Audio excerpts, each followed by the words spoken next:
Assalamualaikum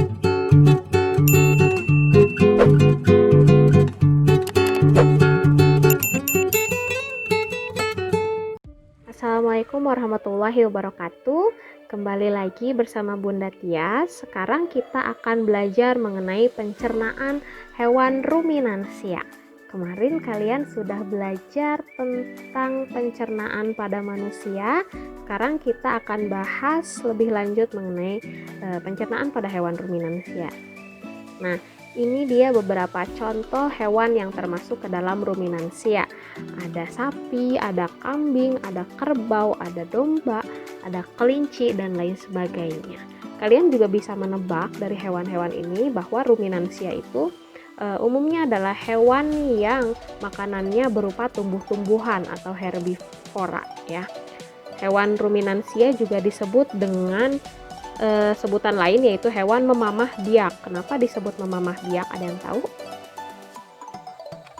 Nah, memamah biak itu artinya dia mengunyah makanan di mulutnya itu sebanyak 2 kali. Maksudnya bukan 2 kali kunyahan, tapi 2 fase.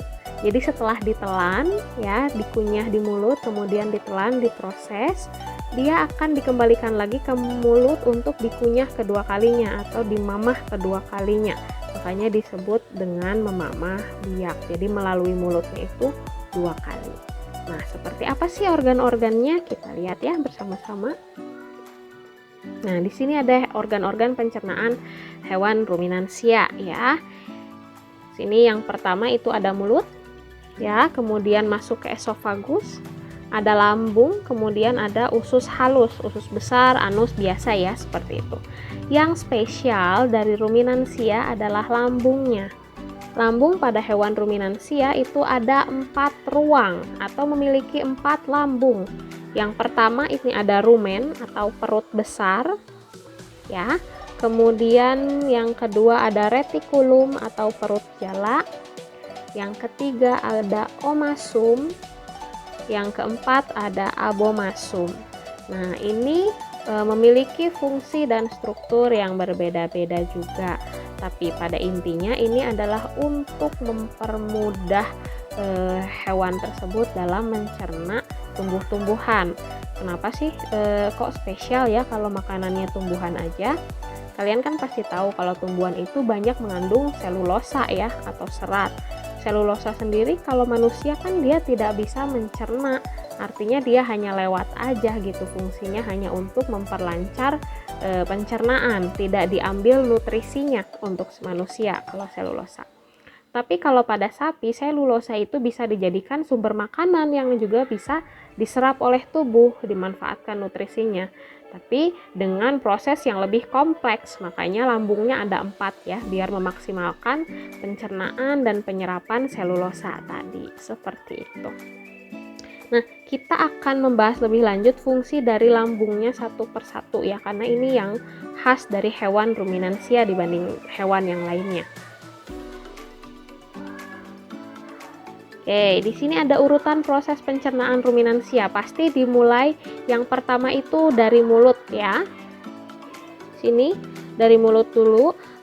Di mulutnya kalau hewan herbivora itu gigi taringnya tidak berkembang ya, tidak berkembang sama sekali, digantikan dengan gigi yang lain gitu, yang fungsinya untuk mencabut rumput, kemudian menggiling lah ya, menggiling rumput. Dari mulut kemudian makanan akan masuk ke esofagus. Kalian lihat yang pertama adalah panah yang berwarna hijau ya. Dari esofagus kemudian dia masuk ke bagian rumen dulu terlebih dahulu. Yang paling belakang nih, lambung yang paling belakang yang paling besar. Nah, masuk ke situ. Nah, di rumen makanannya diapakan? Kalian lihat di sini.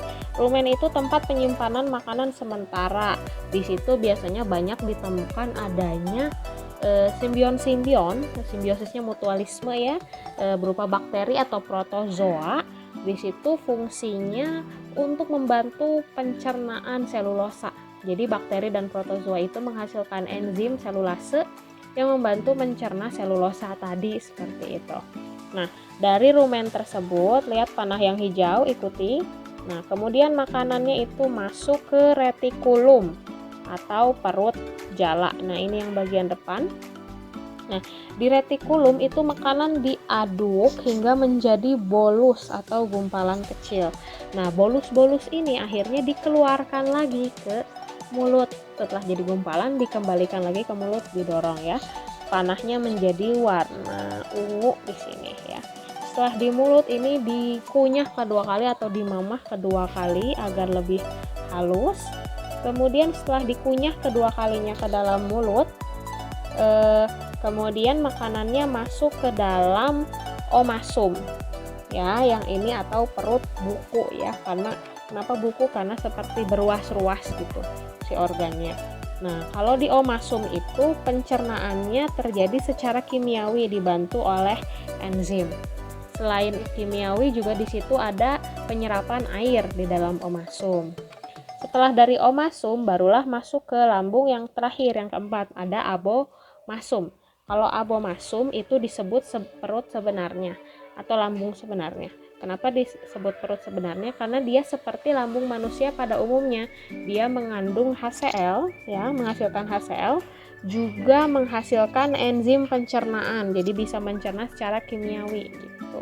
HCl-nya sama fungsinya kayak di manusia, yaitu untuk membunuh bakteri yang masuk bersama makanan. Nah, setelah dari abomasum kemudian barulah masuk ke intestin atau usus halus untuk dicerna terlebih lanjut, kemudian diserap. Nah, begitu kurang lebihnya urutan proses pencernaan ruminansia ya. Jadi ingat, masuk ke mulutnya 2 kali setelah dari retikulum, kemudian langsung masuk ke omasum gitu. Oke, semoga videonya mudah dipahami. Selamat belajar. Wassalamualaikum warahmatullahi wabarakatuh.